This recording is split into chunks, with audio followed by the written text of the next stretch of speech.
Hey everybody, welcome to Street Fight Radio, the number one anarcho-comedy radio show on any station across the nation. We've been on tour, but we're back. It's a live show on a Thursday night. Not your typical street fight. We do this every single Wednesday and Sunday, but we had to have a day off to recuperate from the Southwestern tour. Thank you to everybody that came out. It was a blast, and we met a lot of really cool people and had a great time. So, this week we're going to get back to it, into our regular swing of things.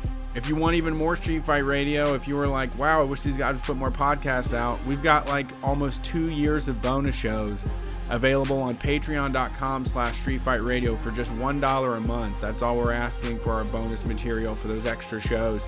For $3 a month, you can get access to 22 zines that we have.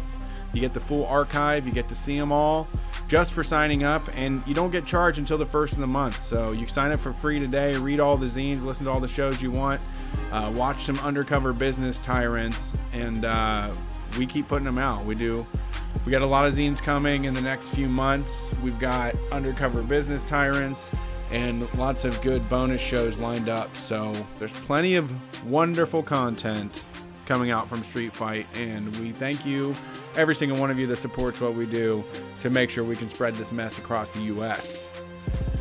Tonight, this show is sponsored. I'm drinking the Super Knot Stout from Fourth Tap Brewing Co-op. It's 12%. It's pretty fucking intense. It's a lot. I got this from Rory Blank. I don't know if y'all know him, but he's a hilarious cartoonist. You can get cartoons, comics, and stuff from him on his Patreon. He sent me a copy of his new zine, Rat Heaven, which is a very weird dive into the world of bees, and I think that all Street fighters would enjoy it. So check out Rory Blank and what he's doing there. You can even follow him on Instagram. He's at Rory Blank, RORYBLANK. And thanks for the beer. Cheers, Rory. How's it going, Brian? What's up, man? How's it going? Feeling Good. okay? I'm a little tired. I worked last night and just got home midnight the night before. So tomorrow's my first day off since last Sunday. I woke up at 3 a.m. today. No. I woke up at 3 a.m. wide awake and was just like, I'm not going to, I'd woken up at midnight.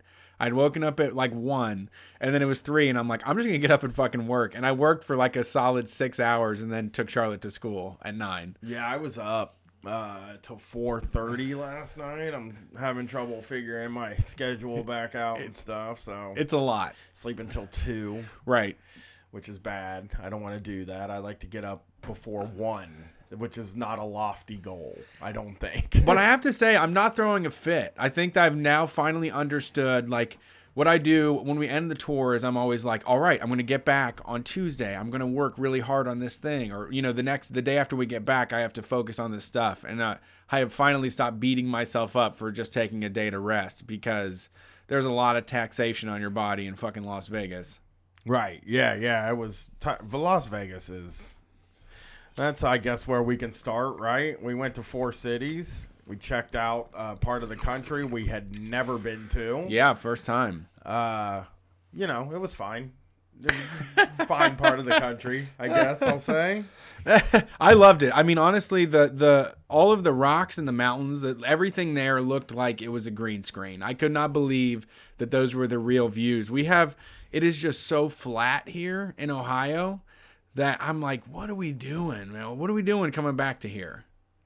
I need to see them red rocks, man. Yeah, I liked the scenery while we were gone. That was cool. Just seeing like mountains and big skies and deserts and shit. But I don't think we got the best Southwestern experience, especially since we heavily loaded the Las Vegas stop, which is not the most street fight city you can go to. It's more of like I would say a conservative dad city is what I would say. Yeah, I mean, it's capitalism run amok. It's a place, Las Vegas is a place where there's no drinking fountains and water costs $5 to $10. Yeah, and it's just like funny T-shirt capital of the world. Oh, yes. It's just like yes. everybody's wearing a funny T-shirt. I saw a sarcasm is one of the few services that I offer T-shirt. I think the weirdest T-shirt, and it's a very popular one in Vegas for some reason. Every souvenir store sells it, and we're trying to figure out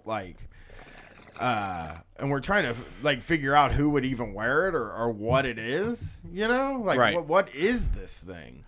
And it was a shirt that says I'm not gay, but $20 is $20. Like, who did they make that shirt for? Because like a person who's truly like not homophobic, somebody like me, I'm not gonna wear that because it's a homophobic shirt. It feels like a homophobic shirt. And someone who's homophobic isn't gonna wear that shirt because they're homophobic.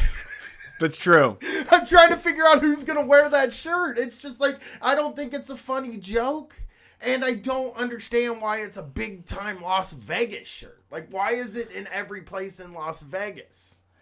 That place is a cesspit. I'm going to tell you something right now. I'm going to talk a little bit about Las Vegas here. First of all, everybody that showed up to the show was a sweetheart, was fine, except for the guy that got mad at me for saying the Rat Pack sucks. Yeah, Brian got in trouble for saying that Dean Martin fucking sucked on stage. Like, is that something you wouldn't expect to hear? I was surprised. Me say? What? I was surprised that anybody would object. Yeah. Especially when Brian Quinby, Murder Brian from Twitter, doesn't like the Rat Pack. Seems like such an obvious thing, you know? This is at a strip mall bar where a guy was passed out on the stage before we went on. So I would not expect them to think that they're one of the Rat Pack. Yeah. It's not a Rat Pack place. It wasn't a Rat Pack place at all. Yeah, I said it and they said, get the fuck out of Vegas. And I said, believe me, I'm trying. I just... I have 2 more days I have to stay here.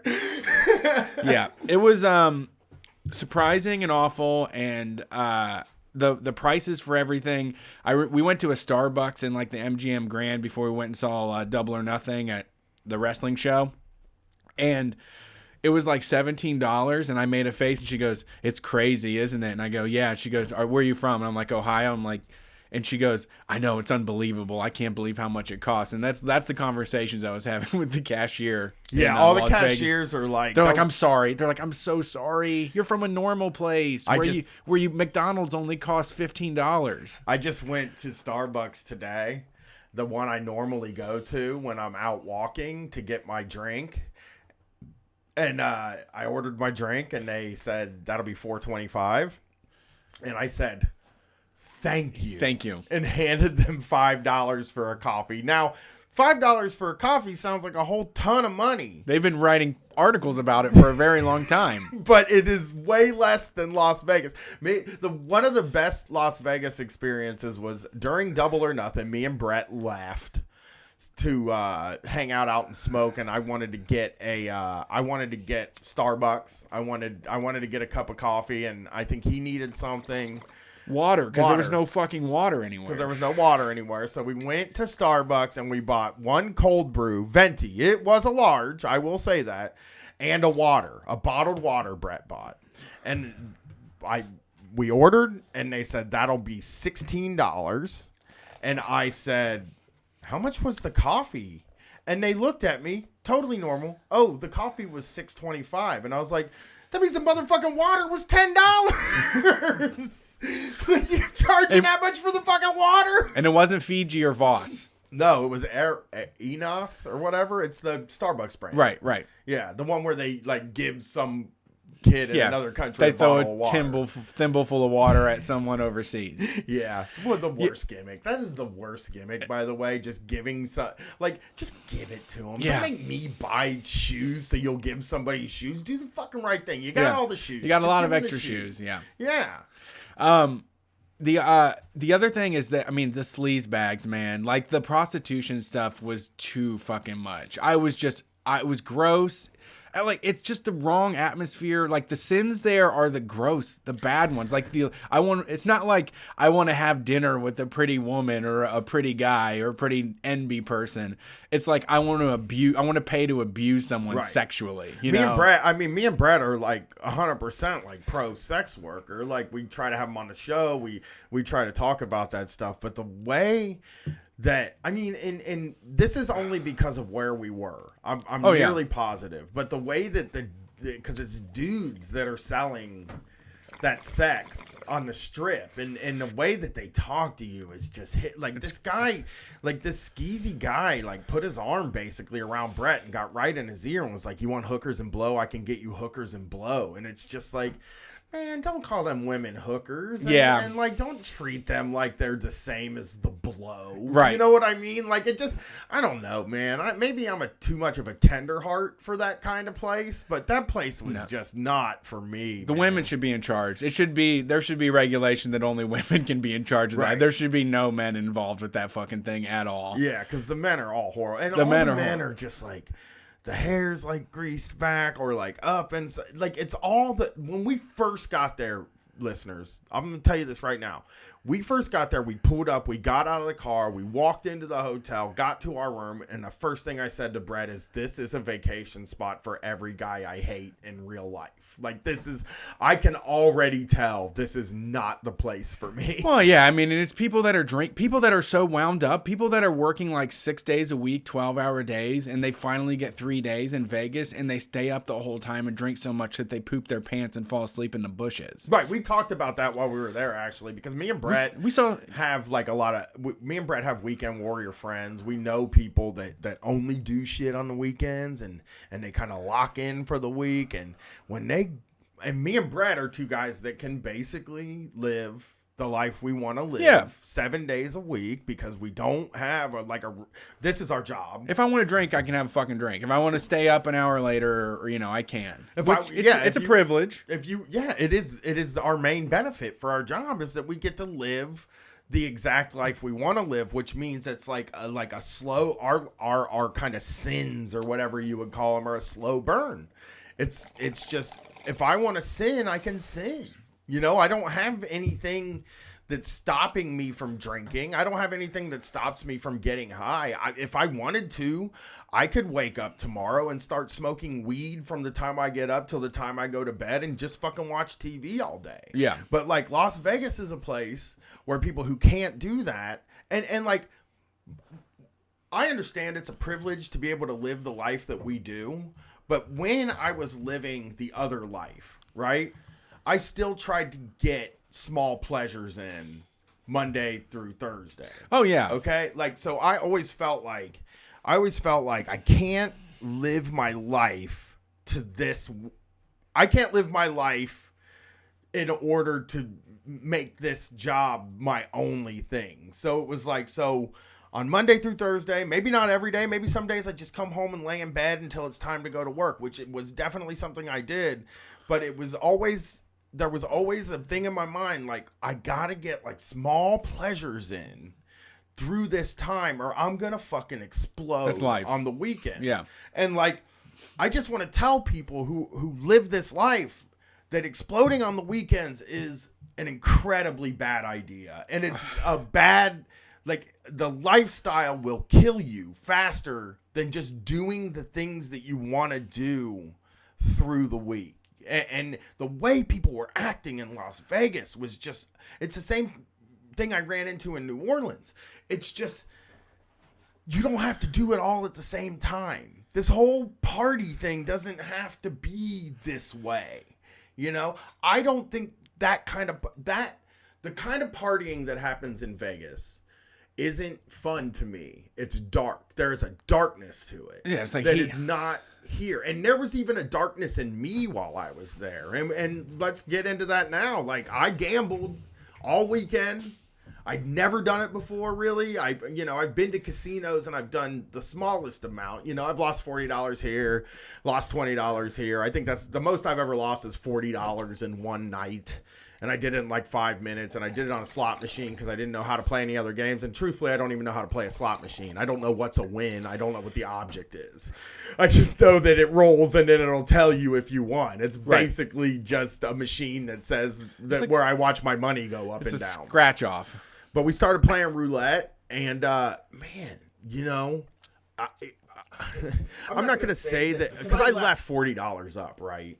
But there were a lot of times where I was like 300 and 400. I could have been $300 or $400 up if I hadn't fucked around. You're so a gambler, much. man. Yeah, I went fucking nuts a few times. It was just Gambling like $40 on red, and I don't have that kind of fucking money.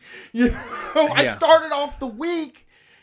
Let's tell this story. We started off the week. Brett's trying to rent the fucking car. He doesn't have enough money on his fucking credit card. He looks at me and says, Brian, what kind of money do you have in your bank? And I said $64 fucking dollars. By the end of the next week, I was betting $40 on one round of fucking blackjack. No. Roulette. On one game of roulette, I'm betting $40. Yeah, you're a gambler, man. It's like amateurs think that people are trying to make money, and it's like, no, you're just trying to stay in the game. Like, there's no reason to try to expect to make money off of this. It's just feels so good when you realize you've laid hard-earned money on the line for a fucking ball spinning on a wheel. You know what, Brian man? has so many good ticks too. Like he does like a full body rub down. Like his palms get sweaty, so he like starts at his knees and like rubs up to his arms, and then like starts rubbing his hands together. Like whenever he puts big money down, it's so fun. I love gambling. I mean, I probably lost $40 this time around, which is fine because, like I said, we spent hours and hours and hours of playing. God. That's how much it would cost to see a movie, you know? The last night we were there, we gambled all We just night. walked from casino to casino and played roulette. Yeah. But I mean, and I got so into it, man. I don't want to go to the casino in Columbus now. Like, Yeah, I gotta stay you the fuck away because I have a problem. yeah, I mean, I can't not do it. I always say, I mean, you need to expect that you're going to lose your money, and over the long run, it's going to draw you back in. You're going to be like, I won $100. I think I can win 100 more. That's what and you're going to end up back at zero. You're going to spend 4 hours of your night chasing this fucking dragon and then have nothing at the end. Yeah. And it's better than paying to go do something. It's better than paying $54 to throw axes. Well, in Vegas, it's real too. There's a realness to Vegas because they actually do give you the free drinks. They there. do. You do actually get free And drinks that doesn't there. happen in Ohio. True. The Ohio casino, you ain't getting no fucking free drinks. Yeah, it's from worth that it. place. Yeah. A lot of the ladies got mad at me because I was like, I'll just take a beer. Like, whatever's on your fucking tray, whatever's, just give it to me. And they're like, no, what do you want to order? I'm like, whatever you have. Like, right now, whatever you can just give me in your hand. Yeah. Off the tray. Sometimes it works. Most time it didn't. Yeah. So we went to all the fucking casinos. It seemed like we went to all I think the we visited casinos on every the single strip. one. Yeah, we went to the Hooters casino, which incidentally plays the best music. Yeah, Hooters was a good casino. Yeah, they play the best music of all the casinos. It was affordable, and they had a lot of throwback like MTV classic videos playing on TVs everywhere. And I won $100 there. Yeah. So yeah, I didn't like the city very much. I cannot Old Vegas was pretty fun. Downtown Vegas is fun. Downtown Vegas, we didn't find out about it until later. We went to Fremont, and there was a lot of murals. There was a lot of regular ass folks, and there was a lot more affordable food there. And I thought that was pretty fun. Yeah, it's really not a Brian place. Hey, I'll never there are a go lot back. of places that aren't Brian places, and you know you can. Like the people in New Orleans took it as like an insult. And it's just like I'm a repressed. That's not your guy. Yeah, I'm a repressed guy, man. I'm sorry. I lived in the Midwest all my life. I didn't start leaving Ohio until I was 38 years old. I'm gonna be a little repressed. Well, Brian fights for your right to party. He just doesn't want it to involve him. Yeah, I wish you wouldn't party close to me, I guess. And then, what was our other cities we visited? Phoenix was spread out. I don't want to insult Phoenix. I like their public transit's cool. Yeah, I mean, there's probably a way to navigate it better, but we did have a hard time finding things to do. There was one place, and then we would jump on a train and go to one place, and then jump on a train and go to one place. Yeah. Good audience in Phoenix. You know? Phoenix was the best crowd of all. I mean, y'all got the best. Y'all motherfuckers got Brian to take his shoes off, which is only Los Angeles has accomplished that. Yeah. Think about that. Los Angeles and Phoenix on the same bare footing.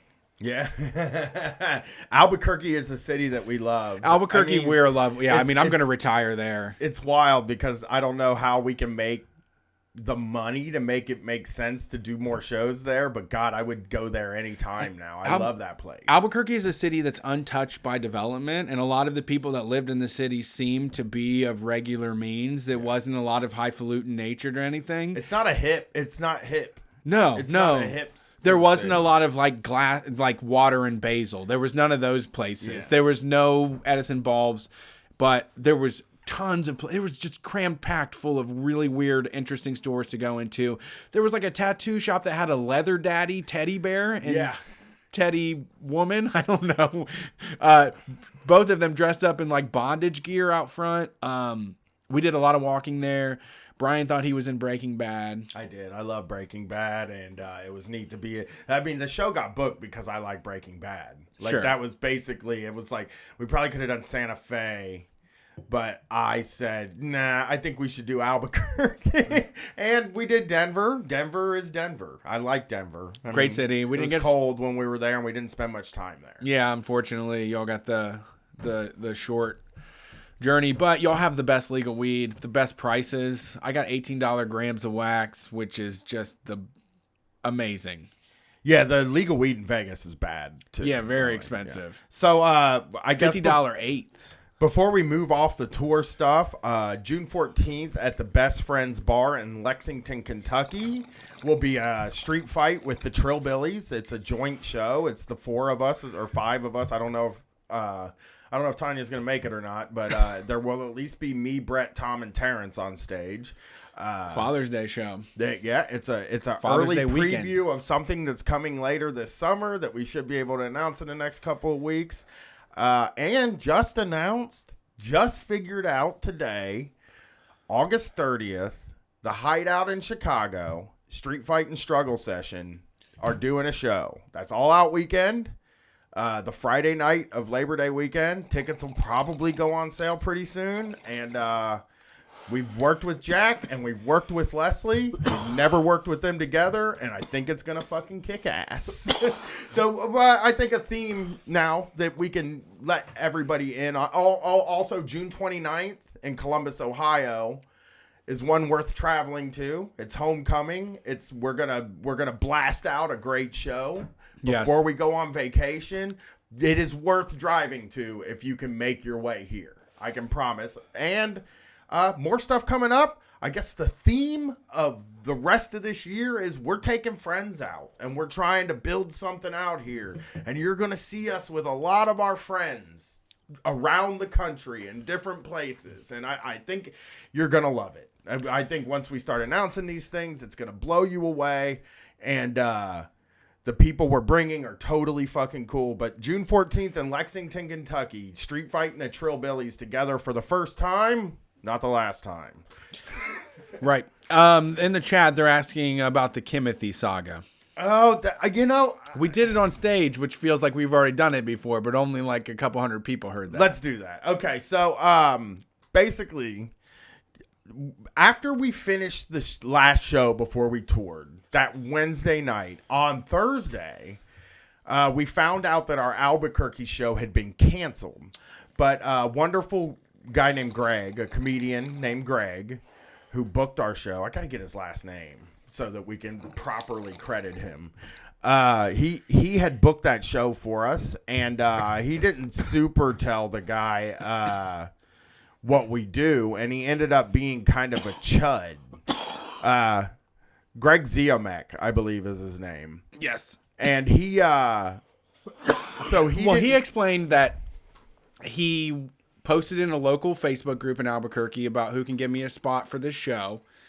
And Albuquerque Comedy Vault came out on the cheap end. They were the cheapest than anybody else. So he was like, okay, I'll just go with this. So actually it would be the night before the last show we recorded, which was Tuesday.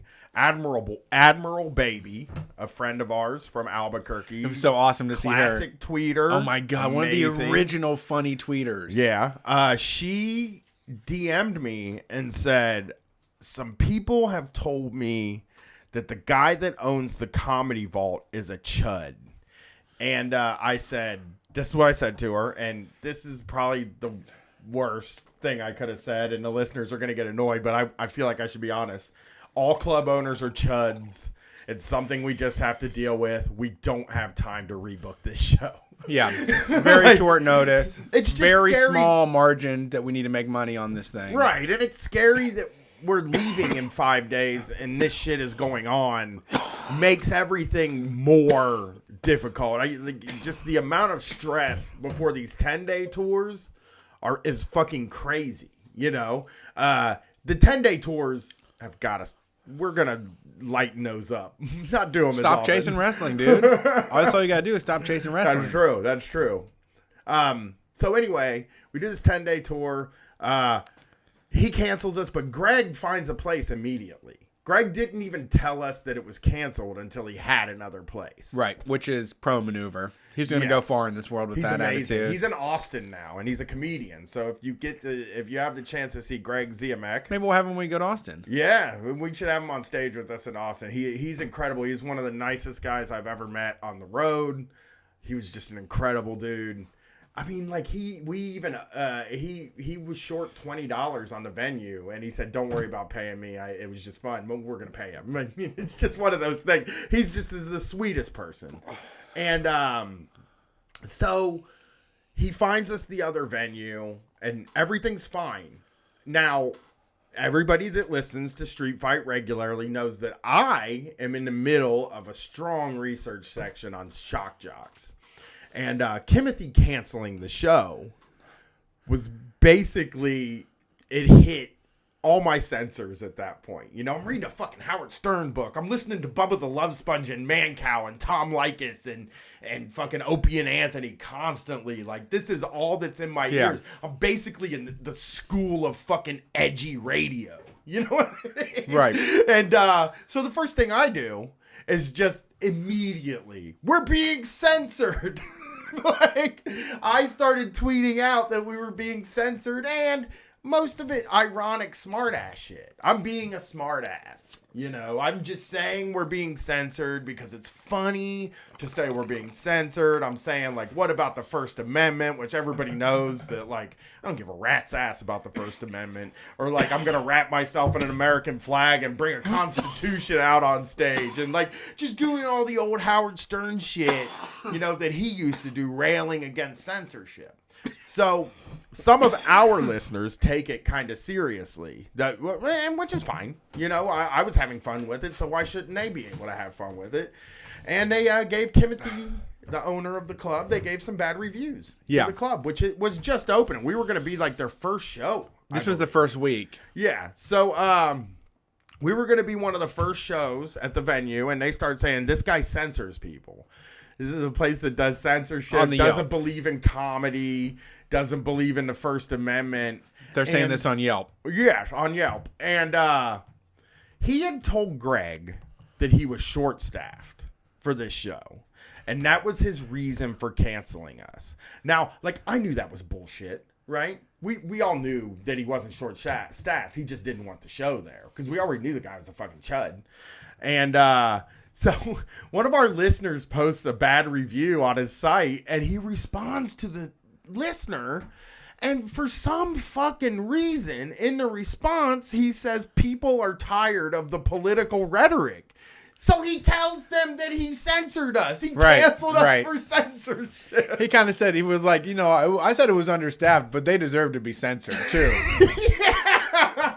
So then, you know, obviously went crazy. His fucking name trended. Virgil Texas and a few other people are making fucking memes about it. And Timothy is trending and all this stuff. And, you know, they closed his Yelp review. And I guess the best ending to this story is his bar fucking closed on Monday. I think it's done for. It's like propaganda. We shut him down. If we have a bad show, you're going to be fucking shut down. Mm-hmm. And if you don't give us a show, you're going to be fucking shut down. I think people thought that maybe we'd be hurt, like feelings wise, or that this would be a tough thing. When my wife, who is booking the shows now, when she messaged us, I know that she was worried. She was a little bit worried to tell us that the Albuquerque venue canceled. And the first thing Brett said is, that's fucking awesome. Yeah. Finally. Well, they had a replacement though, so Yeah, I didn't yeah. really care. Yeah, I mean, yeah. all I had to do was email the people that bought tickets and say it's been moved. I've Yeah. gone to shows like that before. Oh yeah. No big deal. It was Yeah. perfect. Yeah, Fox News still won't talk about us. They won't let us reveal our truth. They won't let us express ourselves. So The Anthony it's Cumia Compound Network hasn't contacted us to talk about freedom of speech and comedy. yeah, it's a tragedy. We really haven't. We didn't get contacted by anybody. We didn't get contacted by local newspapers. We didn't get contacted by anybody. With the name trending like that, I kind of figured somebody would want to talk about it. Somebody in Albuquerque did a show where Brett did a phoner and did an interview with a guy while I was taking a nap. No Hold Bars Radio there in Albuquerque. Yeah, Brett did the phoner, but it was wild. I found it pretty funny that, like, this guy tried. He could have just lied and gotten out of it and had plausible deniability. But I really do think part of the reason he closed and first of all, he was sexually harassing his employees and That's shit true. too. Yeah. So a lot of them quit. He couldn't even run the fucking place. So fuck you, Comedy Vault, and fuck you, Kimothy. Yeah. That's what happened, folks. That's the whole fucking story from our side. Yeah. It went well, and the show was great, and it was a good time, and we didn't need that fucking place. Yeah, absolutely. And I wanted to say thank you to Mishka Shabali, who set up the Phoenix show for us. And if you were there, played the opening, did 3 songs as an opener. You can find his music, and we're going to close out this episode with it at mishkashabali.com. That's MISHKASHUBALY, mishkashabali.com. To hear more of that music if you were in Phoenix and you like what you heard, or if you hear the end of this episode and you want to hear more. Yep. Thank you for that. Yeah, thanks for booking a show. So I guess, like, you know what? I feel loose. Okay. As I'm on the goose. juice, man. I'm doing these things are like 3 fucking Bud Lights, man. Yeah, and we finished the tour talk up. I don't have a ton of stories. I maybe have one that I want to hit before we leave. But I do want to talk about something that me and Brett, just experienced minutes ago. But 35, 40 minutes ago. And it's just something that I found.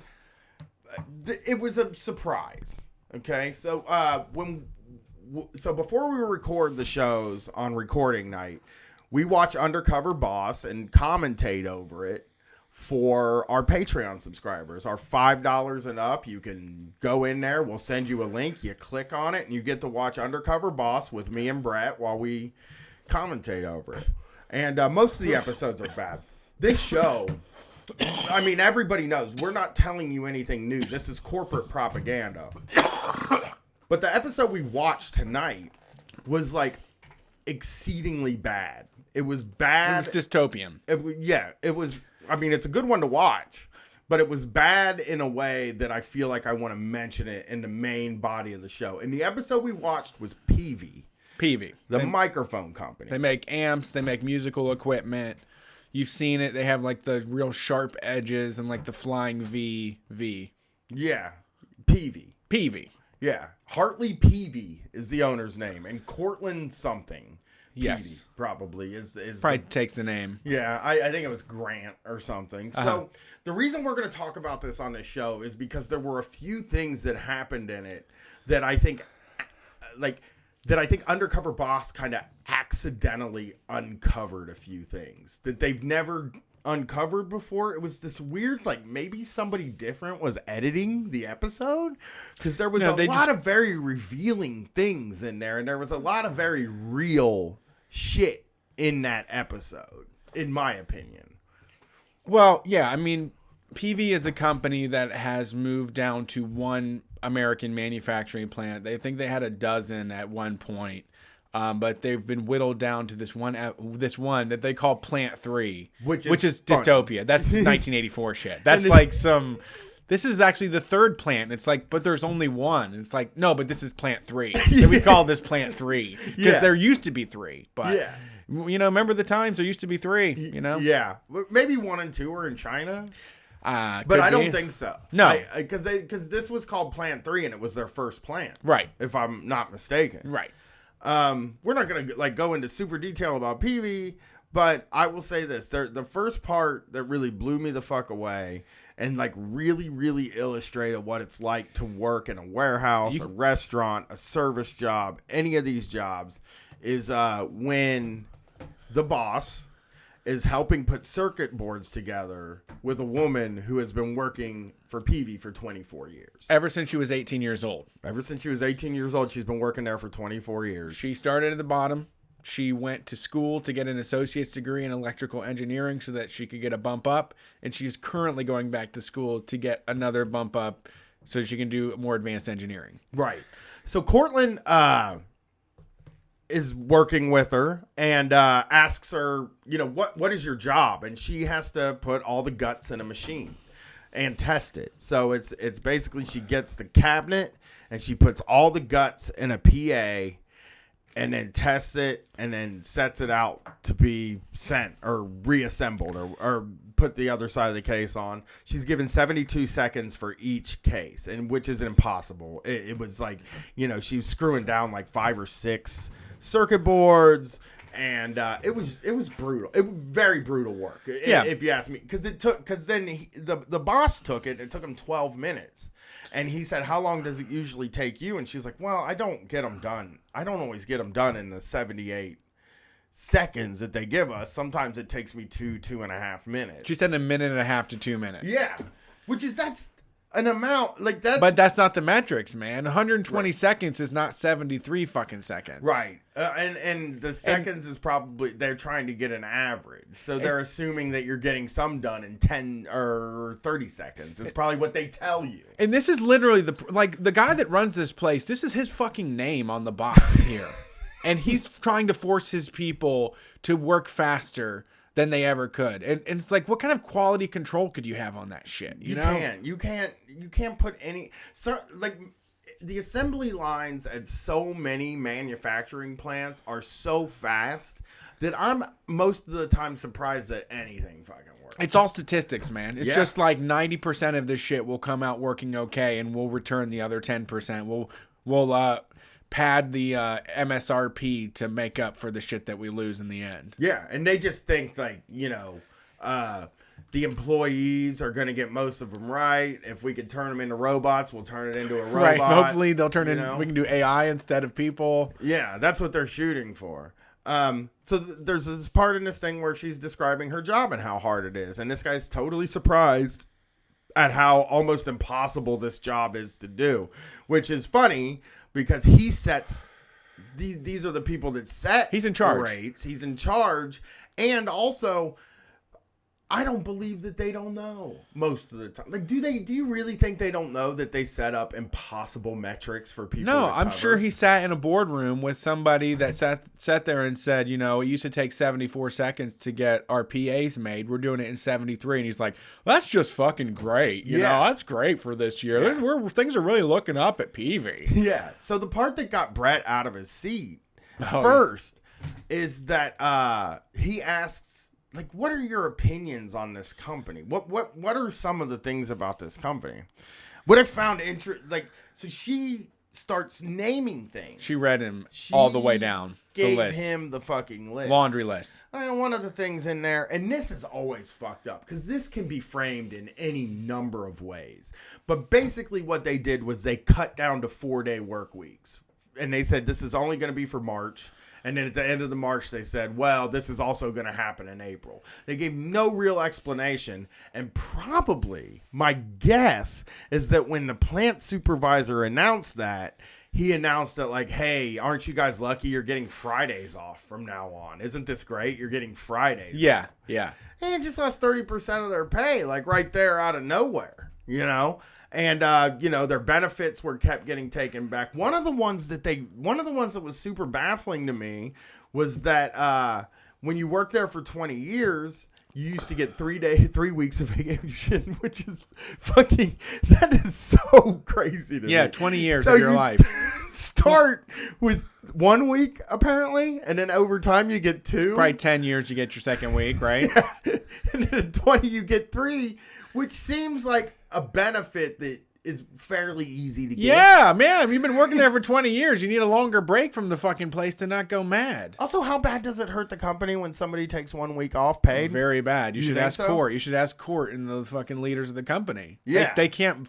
I mean, if they can't squeak it right, it just costs them so much money to have one person off for a week. I don't get what hurts them though, because a lot of times they don't decrease productivity when somebody's off for a week. I've never had a job where they were like, that guy took a week vacation, so now we're gonna have less work this week. On paper though, they're paying money for no results. That's true, but again, it's like really almost no skin off their back if you were to ask. If you saw the papers, if you saw the folder, you'd probably feel differently about it.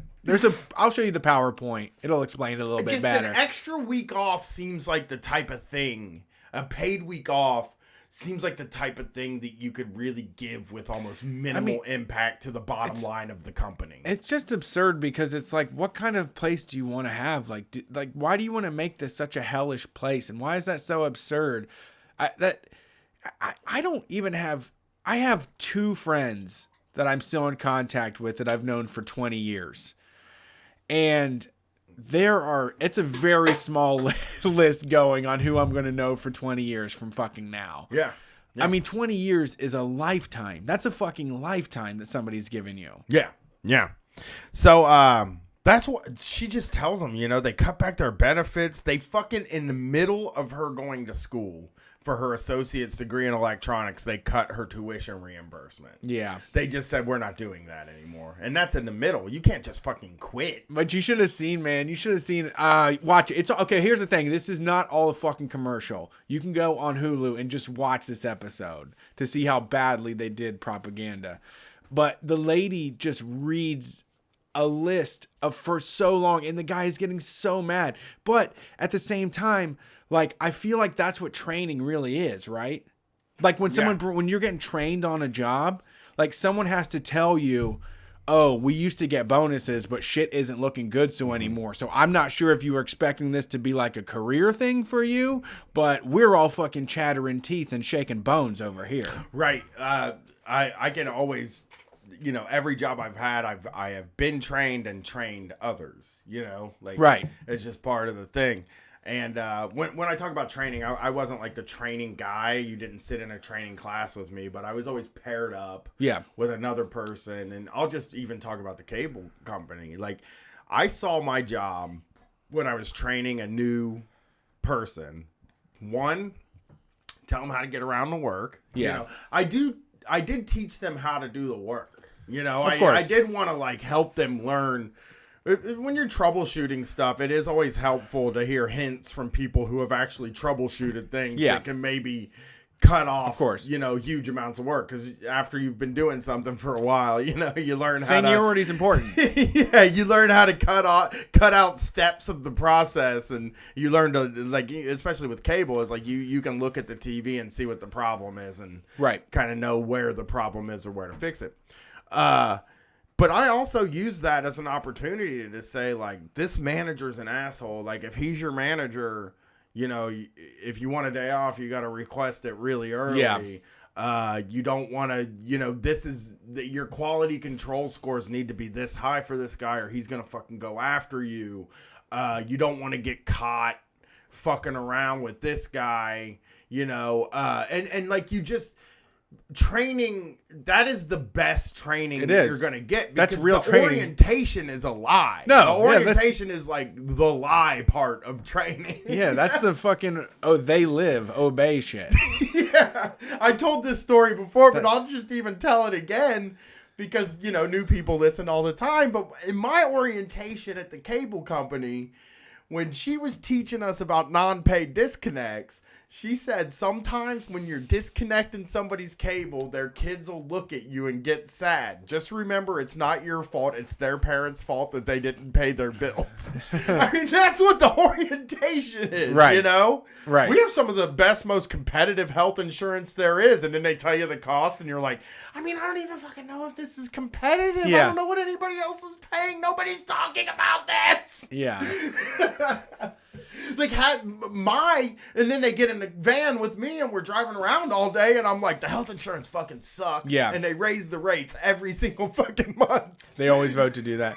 Yeah, or the only way you're gonna make money, you got to learn some equipment. Like, this is the best. That's what I always say to people I train, was like, this is the best way to make the most money around here. Ask them to show you how to run this stuff, because the fucking raises are horrible. Like, if you can get by on what you're making right now and don't expect anything more, you'll be golden. Like, just fit in where you get in, and that's it. And because other than that, I mean, they're not promoting. No, like I would tell people, nobody on the floor here is going to become the manager. We are just the people that do the job. Like, the managers are always going to be someone from outside. When I worked at the cafe, when I worked at Lexi's, the deli, he talked to me about my job and what my job was going to be. The owner, the asshole that was, hiring felons and screaming at people all day and treating them like shit and paying them nothing.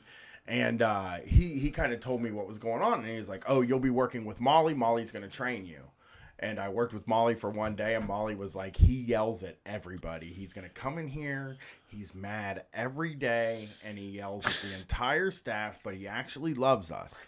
Okay? And but even for a while, I was like, maybe he does like us. Maybe it isn't that he has total disdain for us and he thinks we're all trash. Maybe he is disappointed, so he yells at us. And I found that I would disagree with Molly, and I think that he thought we were human shit. Right. But, that was my orientation. It was like, hey, man, Danny comes in here, and he's mad sometimes, and he yells at people, but don't take it too personally. That's how things work in a restaurant, which is bullshit, because I've worked in more than one restaurant, right. And it's just, you're never going to get an honest assessment of what your job is from your boss or from human resources. They have no idea. And part of this Undercover Boss was that there was a guy that worked there that put in his 2 weeks notice. He wasn't making much money. He had just gotten married and had 2 kids. And he put in his 2 weeks because he got a job with a better paycheck. Yes. Right? I always basically, you never know what the other job is. Right? Sure. You're never going to know exactly what the job is before you take it. But in my opinion, you're only at this job to make a living and to make money. So if you get offered more with more benefits, then you fucking take the job. You leave. That's life. Yeah. There's just not. I mean, there is no reward for staying longer with the company. I feel like in this day and age, the longer you stay with, the more rot you're doing. Like, you're losing money in the end, because switching and upgrading your position to another place is the way that you make. My wife has done it. My wife is dope, fucking tripled the income that she made when I first met her, just by taking slightly higher paying jobs in other places, But how much do something I think about a lot is all those times where I just felt I will stay here because I know this. If it's safe, I feel like you can. Yeah, I mean, that's the thing is I believe that it's hard to do the show sometimes and to represent all experiences, but there is a way that if you're happy with being alive and going to concerts and hanging out with your friends and drinking cheap beer and stuff, you can slot yourself in and make things work. If you're not always wanting for more and need everything expensive, I mean, living on less will grant you a lot more freedom, but there's not even enough to create any sort of regular security or safety from just going to work and taking a fucking paycheck. Taking a paycheck is like a sucker's bet at this point. Well, it seems like for most people. Well, for me, the median income is just so fucking low. Right. And for me, it's like, for millennials, we're talking about different things. I think there are different cases in different industries. And right now, obviously, I'm saying that if you're working in if you're working for something that you're passionate about, right? I don't know. If you're really passionate about coding and you're working on some program that you think could be great and people will love it, then obviously, if it pays less than what somebody else is offering you. If you're passionate about it, that's great. But the world I'm talking about is the world that I worked in. Yeah. Where it was like these low level sort of half blue collar. Some of them are white collar. Some of them are like the pink collar jobs. These kind of bottom level jobs. If you get offered more money, you have to go for it. It makes more sense just to go, because none of these jobs, I never felt like any of these jobs gave a fucking shit about me.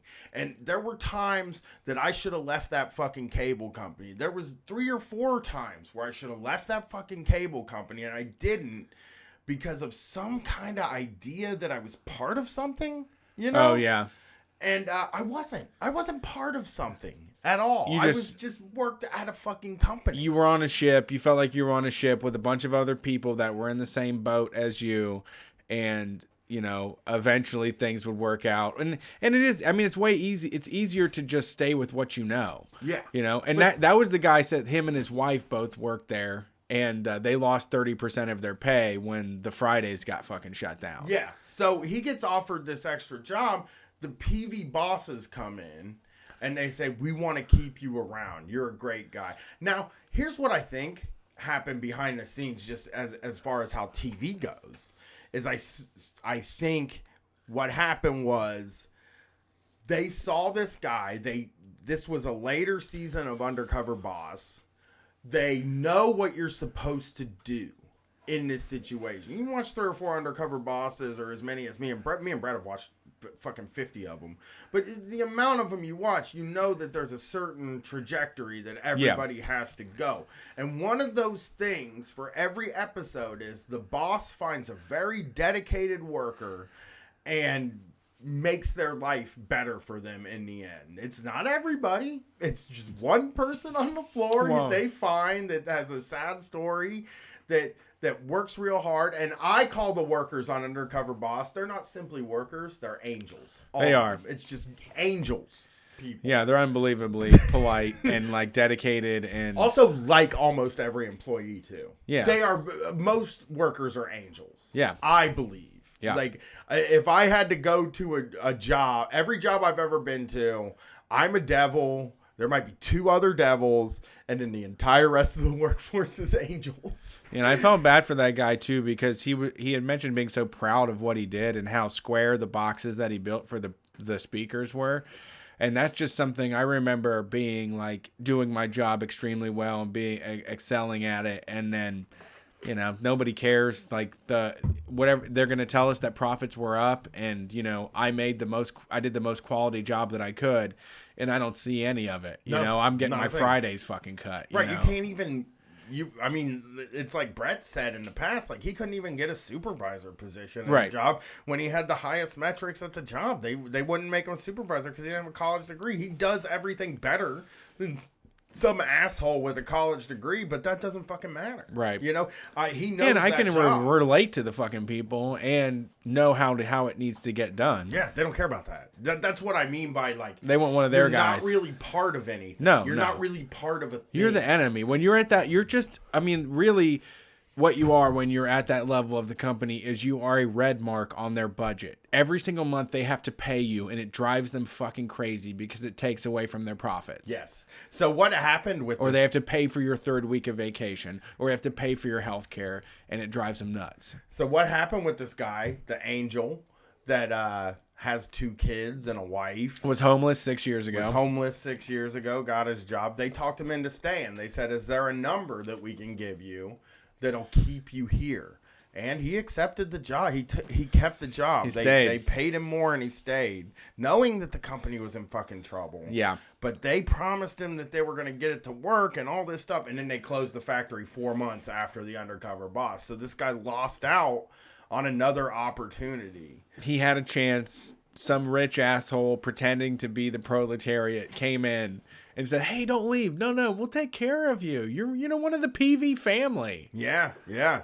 And fucking prevented him from getting a better paying job. Yeah, and it really wrecked me to see that happen, because I don't know. I was only laid off one time, and I was laid off because it was winter time and roofing isn't hot during the winter. Right. You know what I mean? They were even maybe going to hire me back. Well, no, they weren't, because they would have called me, and they never called me because they didn't want me back. Yeah. But, you know, I never worked at a place that closed, but I wonder how often that kind of thing happens where somebody's about to quit. They see the writing on the wall. They see the business closing. And I'm going to tell you right now, I've been around when things happened. I can give you an example that when Time Warner bought the cable company I was working for, Insight, right? I worked for Insight Communications. Time Warner ended up buying them. And they said, nothing's going to change. Your job's going to stay exactly the same. They're just going to change the motherfucking sticker on the truck. That's all that's going to happen. And then they fired 6 people that had been working there for 25 years. Oh, God. Because they were making that amount of money where they It's could bad just, on the books, man. I hate that. Yeah, I fucking hate paying you guys so much. They could just cut. They cut 5 people that gave their fucking life to that company that were there from the day it opened, 25 fucking years, and people with just like this amount of knowledge about the operation that you couldn't get anywhere else, and they just fucking loyalty. got rid of them, That kind of loyalty. It's they just didn't even fucking worthless. Yeah, they didn't even come in and ask. Because sometimes, and this is rare, I believe, but sometimes if the company is somewhat humane, they will come in and ask if anybody wants to be laid off. Right. Which is what happened at the roofing company. They said, do you want to be laid off? And I said, yes, I want to be laid off. I do not like this job. Yeah. This sucks. And if somebody's going to pay me to do nothing, I'll fucking take it. But at that point in that company, I would have fucking... Because that's when I was trying to get fired. Yeah. I would have fucking left if you it meant taken... that Dan or Tibby could keep their fucking job. Right. That they've given their fucking life to. That like they were speaking like such glowing terms about the company and just love this place. And there are these people that probably did turn down other opportunities in the past and you know, deferred dreams or deferred doing things that they always wanted to do for this company. And it's just, get the fuck out of here. We don't, you know, I don't want to pay you. This sucks. Right. It's time for you to go. Right. I mean, the company had a no layoff policy, that was the most interesting thing about it to me. They were like, well, we're not going to lay you guys off because we can't. We have a no layoff policy. So we're just going to fire and give severance to the heads of these kind of the training department, and it was just like, I look at that kind of stuff and it really hurts because I know how much people believe. I know that most people that are at a job believe so much in that place, and nobody left after that happened at Insight, and I couldn't tell you how many more people have been laid off because they've been bought again.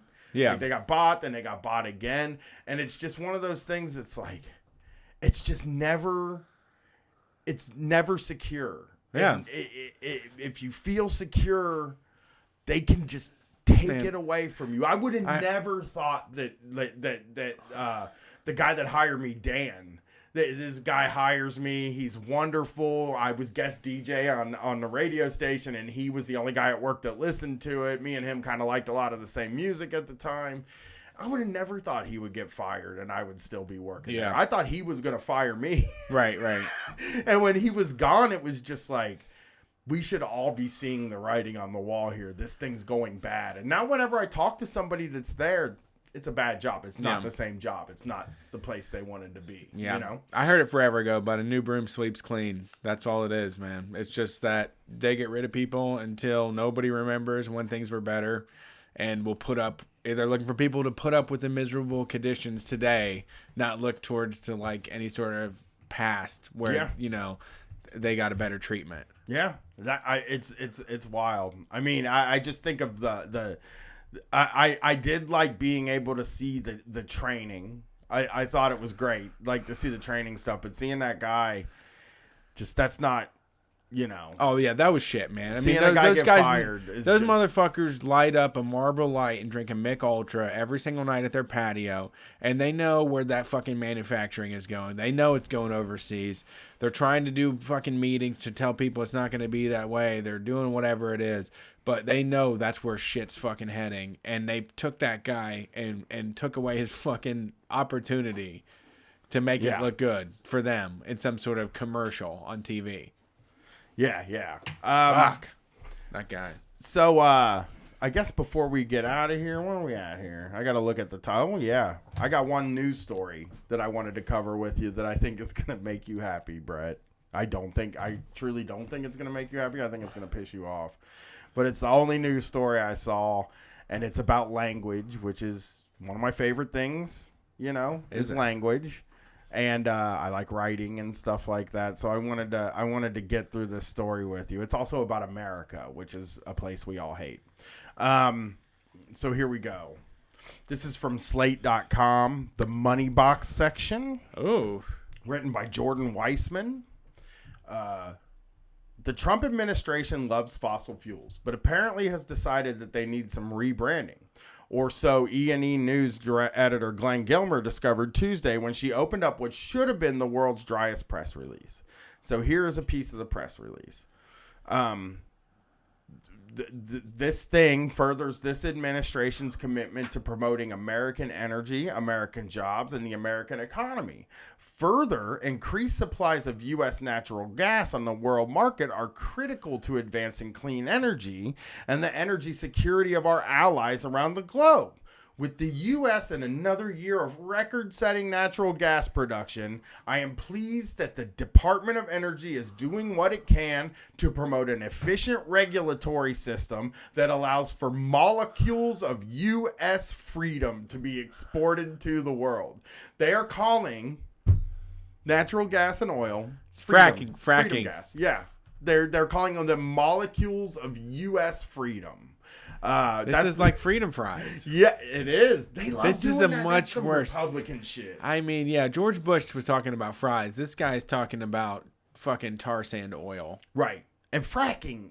It's horrible. Yeah. Fracking kills the people that do it. I mean, honestly, the workers that are doing that are taking years off their lives. They're drying their fucking lungs from the inside out. They will die from it. Really? Yes. I don't know. I don't read a lot about fracking, but I know that the people that they're having do it are being paid a lot of money to live in a shit trading in their life. Place. And I didn't know that they were getting sick. You can't breathe in that shit. What is it? The gas? No, the sand. The shit, the rocks, the shit that they're breaking up, all of that. The sight of using the fucking, all of the sand blasting, all of the particulates in the air. Gas masks maybe they could wear?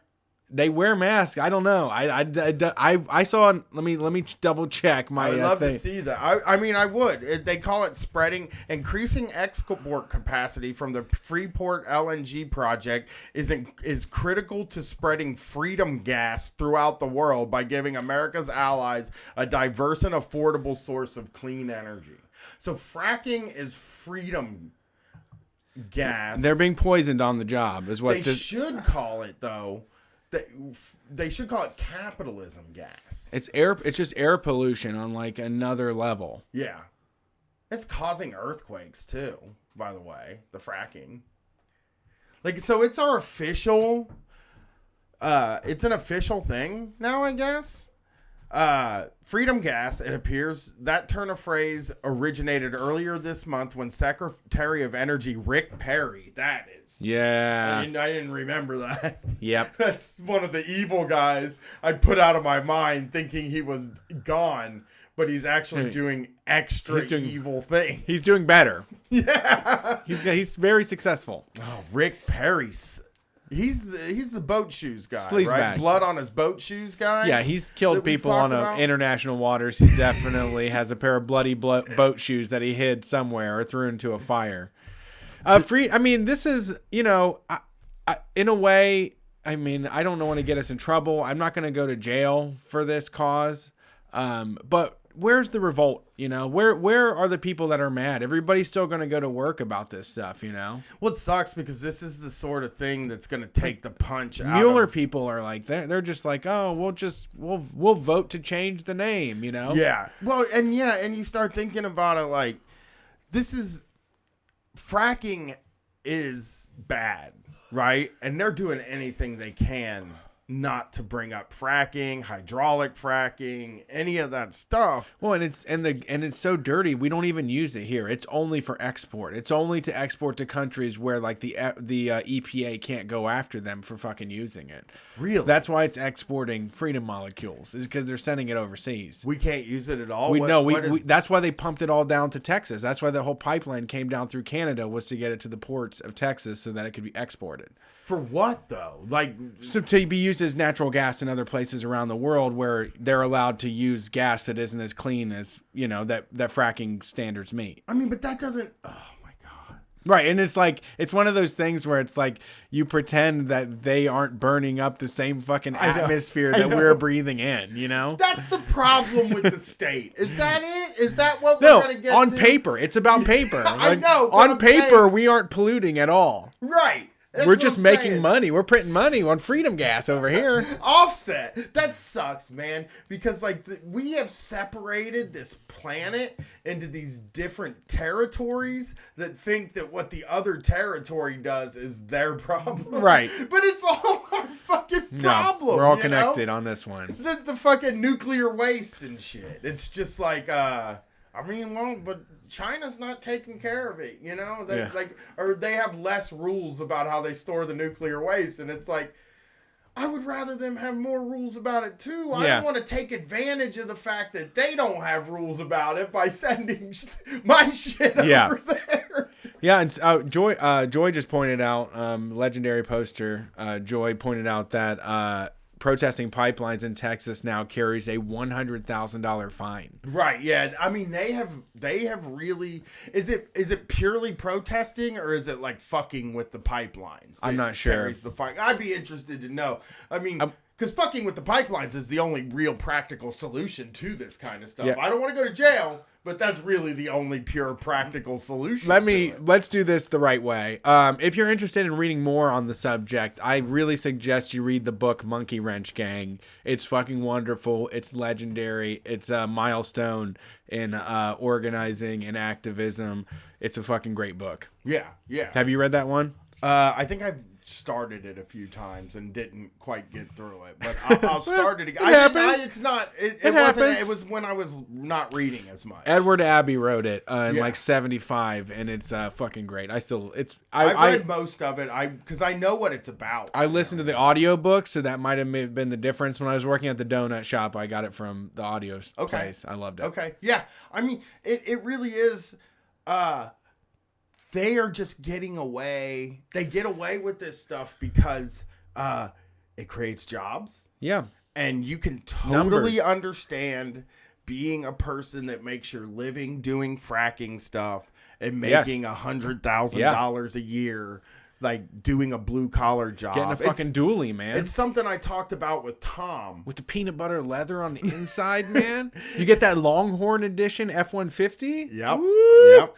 Woo! It's something I talked about with Tom Sexton on the third show, our bonus shows.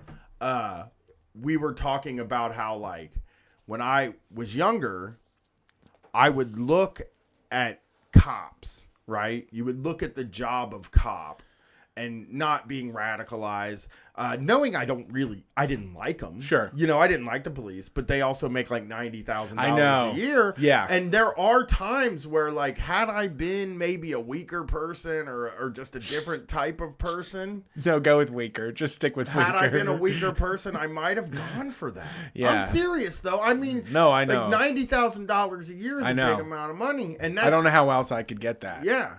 Yeah, and it's just a job. And then you start thinking, like, well, I mean, so the guys that go to get that job are largely assholes, but there's also a lot of people that would be on our side. Sure. If that job didn't pay more than almost any fucking job that you can get. If you're a blue collar person that grew up in a working class neighborhood and you see a job where you can make $75,000 a year if you work overtime, over the jobs where you can make $11 or $12 an hour for loading boxes onto a truck and only working part-time. Right. Like, there's just really, I do understand why people go into those fields. Wow, and you're doing a lot of growth here on this episode. But it's the same thing when it comes to fracking, though, right? No, like, I agreed. understand fracking is fucking evil. No, I'm related to a fracker, and I know what our life was growing up. I know what our family had, and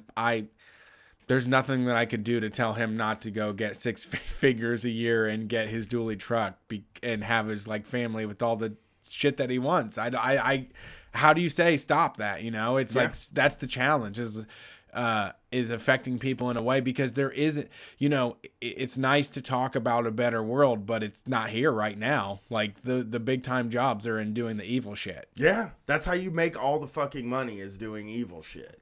And you're right. Like, what do you say to somebody like, your job's evil, fucking quit doing it? And then, but let's start looking into all the jobs then, because there's so many evil jobs. Yeah, you know, and like I don't know.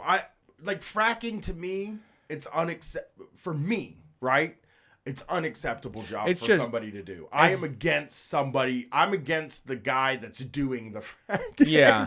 Pretty much, because we know it's bad. Yeah, we know it's something fucking evil. We shouldn't be doing it. There's ways to, if we want to monetize stuff, there's plenty of ways to monetize green energy and alternatives. There's ways to monetize the other shit. You know, this is just cheap and dirty and familiar. So do you think, like, if we put the same kind of focus in maybe solar energy or some of these other energies that we put in hydraulic fracking, those guys could still make that money and do the same thing? I don't see why not. With the amount of cronyism that happens in this country, I don't see why they would take a chance on anybody but Shell for their green energy. Like Shell fucking Shell what are those things called that they put on the top of the roof that collect the sun? Solar panels. Solar panels. Yeah, Shell solar panels. I got that right. Yeah, I fucked that up. But yeah, I mean, like, I imagine they would want Shell solar panels first. Right. I mean, Germany has made a lot of. There's lots of places around that have focused on this stuff, and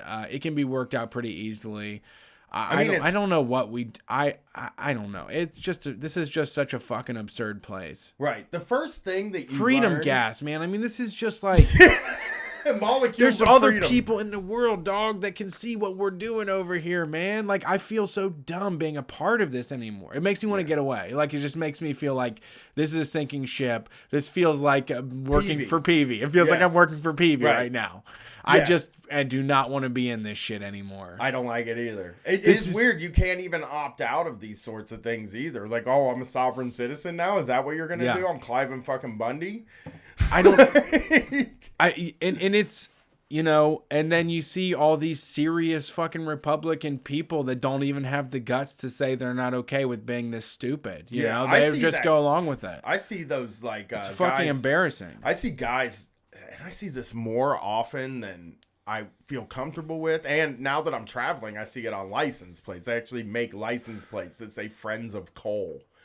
I saw it a lot during the Republican National Convention when me and Matt Chrisman were there. I saw a lot of Friends of Coal hats and shirts. I think they were doing like a big party there. But now I've seen license plates in other states that you can get, like, you know how you can get your favorite football team on your license plate? Now you can get Friends of custom Coal. plates. Like, imagine, and that's just people.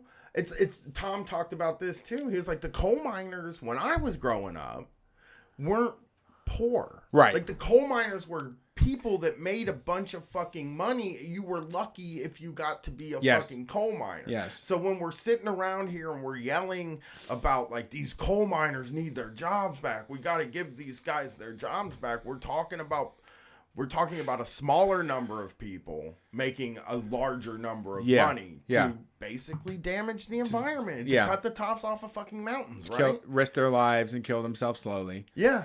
But get paid $40 an hour or something to do it, you know, or get some sort of retirement or benefits out of it. Yeah, I worked with people from I worked with a guy from West Virginia, at the warehouse, and he was on the tail end of the mines, where he did say he was luckier than hell because he was such a fucking loser and a screw up in this stuff, and happened to get into the coal thing.